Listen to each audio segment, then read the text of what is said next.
everyone, welcome to Psychophilic Classes. Myself Saknik Chakravarti, and today we are going to learn about the fourth approach, that is behaviorist approach or behavioral approach. Okay, so ये हमारा last approach है. ठीक है, जैसे मैंने बोला था 4 approaches होते हैं, 3 हमने ऑलरेडी कवर कर लिया है. अभी फोर्थ और द लास्ट अप्रोच पढ़ने वाले हैं. ठीक है, सो विदाउट एनी डिले जल्दी से शुरू करते हैं. ठीक है, सो पहले एक इंट्रोडक्शन देने से पहले, ठीक है, व्यू ऑफ ह्यूमन नेचर, जैसे हम जिस प्रोसेस को हम फॉलो कर रहे थे उस प्रोसेस के अंदर जाने से पहले we should know the 4 aspects of behavioural और बिहेवियरिस्ट अप्रोच. ठीक है, 4 बहुत इजी एस्पेक्ट्स है, सबने पढ़ा हुआ है. ठीक है, सो ये मैं पहले अंडरलाइन कर देता हूँ, 4 एस्पेक्ट्स लिखता हूँ. पहला है क्लासिकल कंडीशनिंग.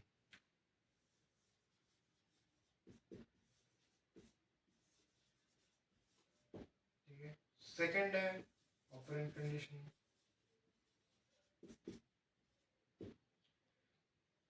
थर्ड है सोशल लर्निंग.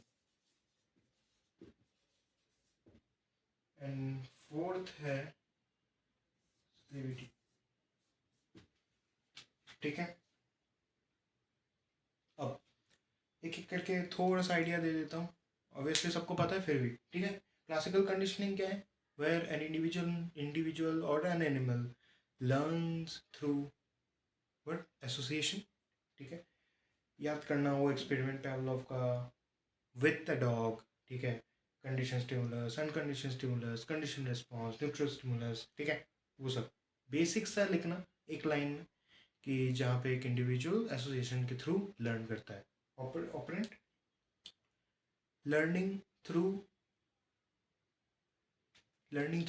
कंसिक्वेंसेस. ठीक है, लर्निंग थ्रू कंसिक्वेंसेस, जहाँ पे rewards, that is reinforcements, punishments, ये सब यूज होता है टू एनहांस लर्निंग और in the process of learning. ठीक है, सोशल लर्निंग ऑब्वियसली बेंड्यूरा का एक्सपेरिमेंट. ठीक है, तो social learning where an individual learns by observation या फिर थ्रू ऑब्जर्वेशन. ठीक है, CBT again, CBT aims to, जो कॉग्निटिव अप्रोच में हमने पढ़ा था, सीबीटी का main principle to identify the negative thought process of an individual and change them into a positive ones. Okay, so ये है 4 aspects, एक एक लाइन में लिख देना बस. ठीक है, अब आते हैं व्यू ऑफ ह्यूमन नेचर. इसको मैं बाद में रब करता हूँ. व्यू ऑफ ह्यूमन नेचर में बोल देता हूँ पहले. सो एक बिहेवियरिस्ट, ओके, और एन इंडिविजुअल और ए काउंसलर गिविंग और यूजिंग बिहेवियरल थेरेपी. ठीक है, views human like not a good or a bad. Okay, neither good nor bad things. Okay, complicated हो गया. ठीक है, सिंपल लैंग्वेज में बोलता हूँ, एक बिहेवियरिस्ट कभी एक ह्यूमन बीइंग को, ठीक है, अच्छी तरीके से भी नहीं परसीव करता, गलत तरीके से भी नहीं परसीव करता. ठीक है, a behaviorist, okay, thinks that human beings are simple living in organisms. ठीक है, who can experience various behaviors. ठीक है, बहुत सारे behaviors को वो एक्सपीरियंस कर पाते हैं. एक human being simple living organism है जो कि बहुत सारे बिहेवियर को एक्सपीरियंस कर पाते हैं. ठीक है, एक बिहेवियरिस्ट हमेशा ओवर्ट बिहेवियर से ही डील करता है. Overt behaviour means external behavioural patterns. ठीक है, तो एक्सटर्नल बिहेवियर से ही डील करता है एक behaviourist. And he or she thinks, or he or she follows an ideology that all behaviors are learned. All behaviors are learned, and negative behaviors or maladaptive behaviors can be unlearned. ठीक है, अगर कुछ चीज़ें तुम learn कर रहे हो तो वो तुम अनलर्न भी कर सकते हो. And throughout this process, principles of learning are the main pillars of this process. ठीक है, तो ये था व्यू ऑफ ह्यूमन नेचर. अब आता है नेक्स्ट, क्या हम पढ़ते हैं नेक्स्ट, गोल्स, ठीक है, या फिर role of a counsellor. Role of a counsellor खत्म कर लेते हैं। So here a counsellor will act as a teacher, ठीक है, फैसिलिटेटर, एडवाइजर, ठीक है, जो कि एक इंडिविजुअल को हेल्प करेगा to unlearn his or her maladaptive behaviours and learn various adaptive behaviours, ठीक है। और गोल्स, गोल्स में क्या है कि दिस अप्रोच मेनली, ठीक है, this approach mainly focuses on the adjustments, okay, lifestyle adjustments of an individual, and helps an individual to achieve his or her personal professional goals, ठीक है, ये हो गए गोल्स। अब हम जाएंगे मेन चीज़ में, दैट इज टेक्निक्स।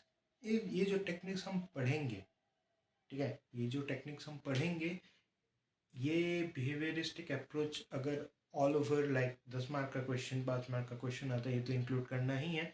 बाकी इस पोर्शन से 2 मार्क का भी क्वेश्चन आ सकता है, ठीक है, इट्स वेरी प्रेवलेंट, ठीक है। हम टेक्निक्स पढ़ेंगे, 4 to 5 टेक्निक्स पढ़ेंगे, 6 भी पढ़ सकता है, ठीक है। So it will very. चलो इसको रब कर देते हैं, ठीक।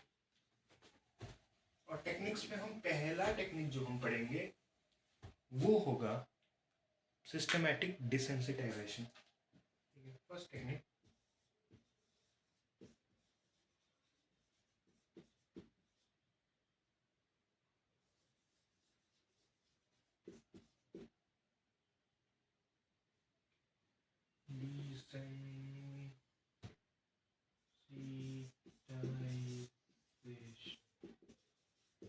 one of the most common techniques in behavioral approach, ठीक है। कुछ नहीं होता है, इधर एसोसिएशन के थ्रू ही एक इंडिविजुअल लर्न करता है, ठीक है। Association, the main thing association is used in this technique, ठीक है, where an individual pairs relaxation, ठीक है, relaxation with the feared stimuli, ठीक है। ये तो हो गया टेक्सचुअल डेफिनेशन। एक एग्जाम्पल के थ्रू समझाता हूँ। पहले एक लेमैन्स डेफिनेशन दे देता हूँ हिंदी में, कि ये जो टेक्निक है इसमें कुछ नहीं, एक इंडिविजुअल रिलैक्सेशन को अपने फियर्ड स्टिमुलस के साथ एसोसिएट करता है, ठीक है, पेयर अप करता है। कैसे? एक एग्जांपल, ओसीडी में, ठीक है,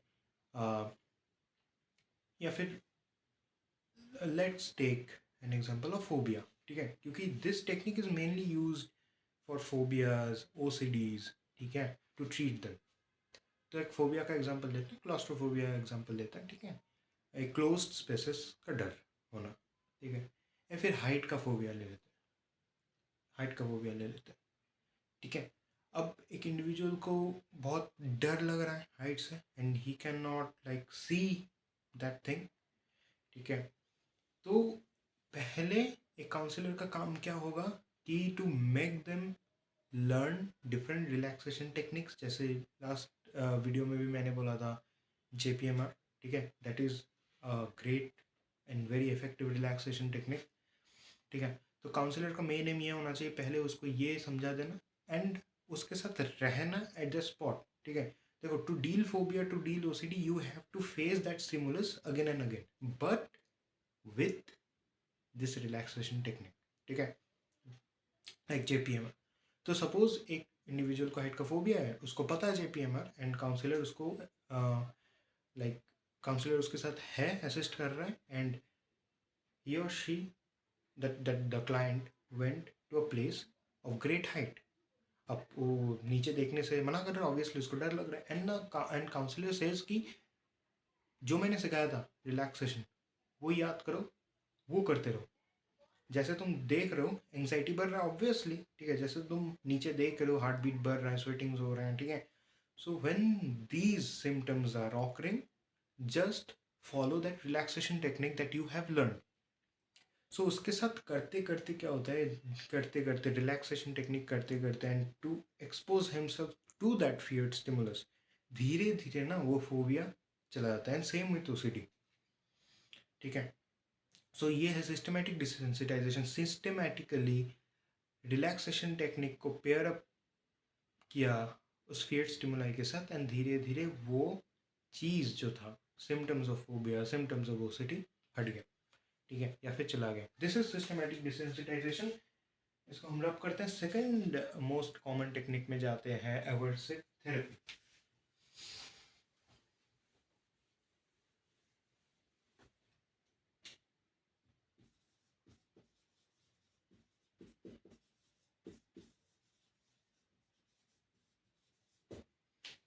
सो एवर्सिव थेरेपी में क्या होता है कि this is mainly used in childrens, ठीक है। ऐसा नहीं कि बड़ों के ऊपर ये अप्लाई नहीं होता, ऑब्वियसली अप्लाई होता है, but mainly majority of the times ये बच्चों के ऊपर अप्लाई किया जाता है, ठीक है। तो ये भी एसोसिएशन के थ्रू ही काम करता है। जैसे इट पेयर्स अप और it helps an individual to pair, ठीक है, that an aversive stimulus and the behavior that he or she is unable to quit, ठीक है, ये फिर unable to give up, ठीक है। सपोज एक बंदा अल्कोहल पीना या फिर दारू पीना छोड़ना चाहता है, ठीक है, लेकिन वो छोड़ ही नहीं पा रहा। Most common symptom of drug dependence या फिर अल्कोहल डिपेंडेंस, ठीक है।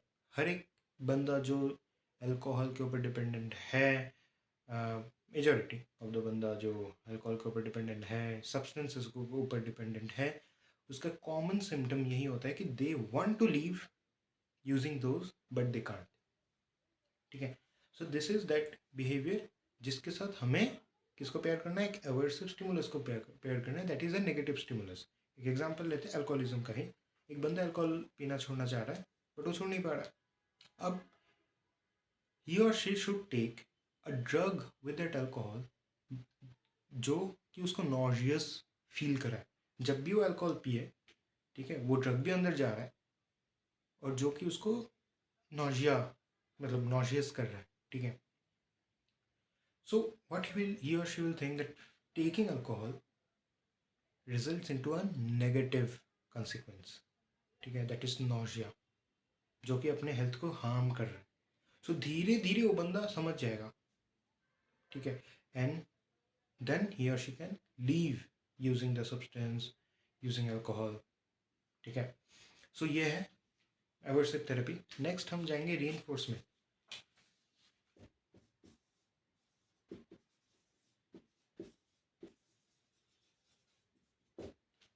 रीइंफोर्समेंट अगर सबको पता ही है कि using like giving positive consequences after a behavior just to increase the frequency or probability of that behavior, okay, keeping in mind that behavior should be adaptive or socially acceptable, ठीक है, और positive. जो behaviour हम चाहते हैं कि उसके ज़िंदगी में मतलब वो फिर से रिपीट करे, ठीक है, उसको बढ़ाने के लिए, उसका फ्रिक्वेंसी बढ़ाने के लिए हम रिवार्ड्स दे रहे हैं, पॉजिटिव कंसिक्वेंसेस दे रहे हैं उस बिहेवियर के बाद, ताकि वो बिहेवियर वो फिर से रिपीट करे for the cravings of that reward और पॉजिटिव कॉन्सिक्वेंसेस। बट वो बिहेवियर सोशली अडेप्टेबल होना चाहिए, ठीक है, सोशली एक्सेप्टेबल, सॉरी, ठीक। This is reinforcement. Next punishment, इसका ऑपोजिट।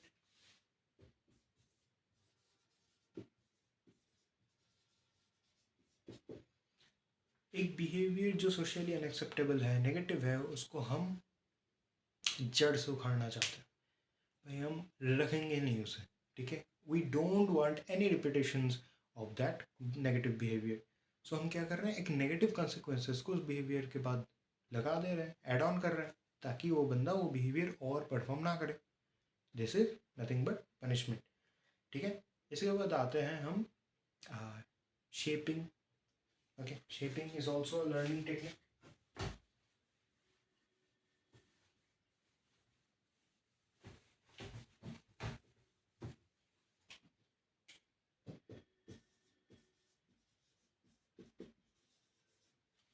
शेपिंग, ठीक है, एक जनरल एग्जांपल देते हैं, ठीक है। सो माई लॉन्ग टर्म गोल, ठीक है, is to become a psychologist. ठीक है, this is my long term goal, psychologist बनना। साइकोलॉजिस्ट बनना मेरा लॉन्ग टर्म गोल है।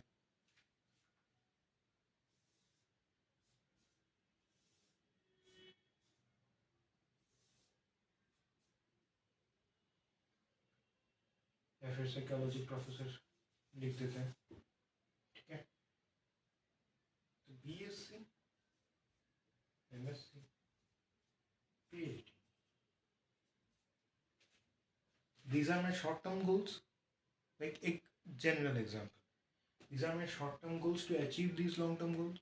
ठीक है, अब शेपिंग में क्या कर रहा है लोग, ठीक है, अगेन ये बच्चों के ऊपर जनरली यूज होता है। एक एक पेरेंट जिसके अंदर एक लॉन्ग टर्म गोल है कि ये मुझे बच्चे ये मेरा बच्चा करेगा, ठीक है, ये मुझे मेरे बच्चे से करवाना है, long term final target, this is my target. ठीक है, ये मेरा टारगेट है। ठीक है, तो वो टारगेट फुलफिल करने के लिए मुझे छोटे छोटे स्टेप्स लेने पड़ेंगे। ठीक है, तो वो बच्चा छोटे छोटे स्टेप्स लेता है, लेकिन वो आगे बढ़ेगा या नहीं बढ़ेगा उसका तो गारंटी नहीं है ना। तब तो क्या होता है कि एक एक स्टेप के बाद रीइंफोर्समेंट देते हैं बच्चे को, ताकि वो नेक्स्ट स्टेप के लिए जाए, फिर नेक्स्ट स्टेप के लिए जाए, फिर लास्टली अपना टारगेट बिहेवियर या फिर टारगेट अचीव करे। ठीक है, तो ये होगा plus reinforcement, plus reinforcement, plus reinforcement, फिर ये अचीव कर रहा है। This is shaping. एक एक स्मॉल स्टेप के बाद शॉर्ट टर्म गोल्स के बाद रीइंफोर्समेंट देना to achieve the long term goal और the target behaviour, target goal, anything. ठीक है, ये है शेपिंग।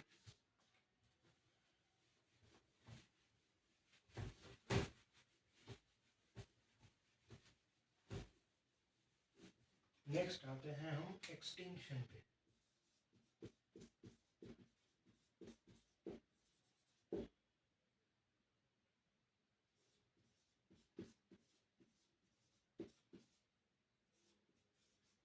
ये तो रिएक्शन याद होगा, केमिस्ट्री वाला नहीं, पैवलोव वाला। Condition stimulus plus uncondition stimulus gives condition response. तो कंडीशन स्टिमुलस क्या था? कंडीशन स्टिमुलस क्या था? Bell plus food gives salivation. ठीक है, तो bell plus food gives salivation, ये था। तो एक्सटिंक्शन क्या कहता है? अगर ये जो एसोसिएशन है हमारे पास, दिस इज एसोसिएशन ना, CS प्लस UCS एक एसोसिएशन है। अगर ये एसोसिएशन हम धीरे धीरे वीक कर दे, ठीक है, सपोज हम बेल तो बजा रहे हैं लेकिन हम फूड नहीं दे रहे।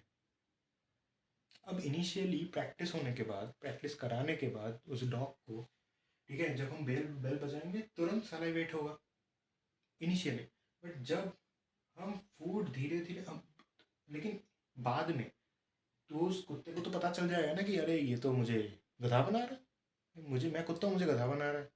ठीक है, बेल बजा रहा है लेकिन खाना नहीं दे रहा है, तो वो सलाइवेट करना बंद कर देगा।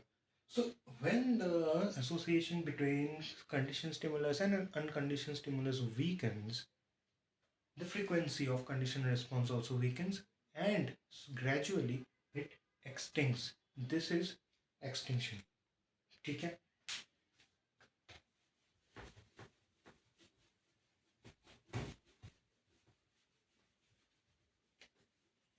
Next and the last technique में हम जाते हैं, दैट इज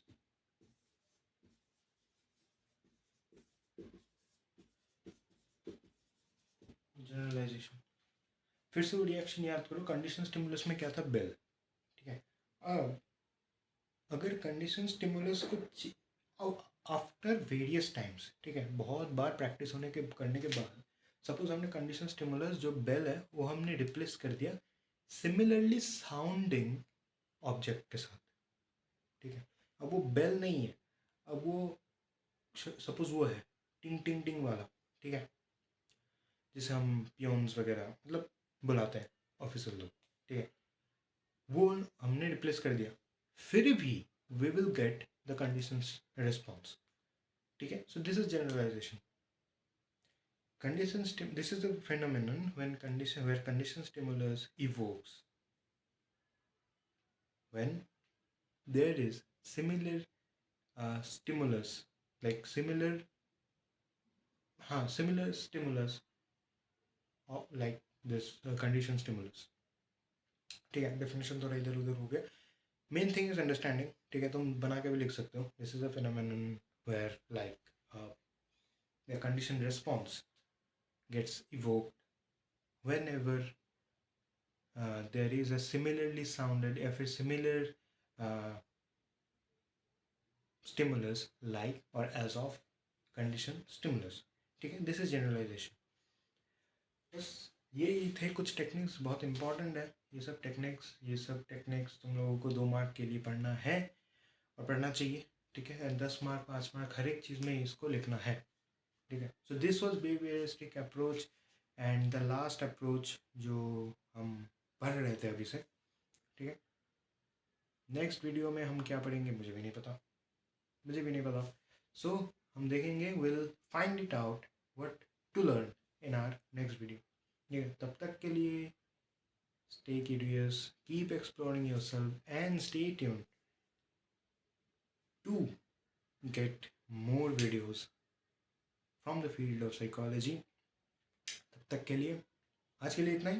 तो तब तक के लिए बाय और stay safe and stay healthy.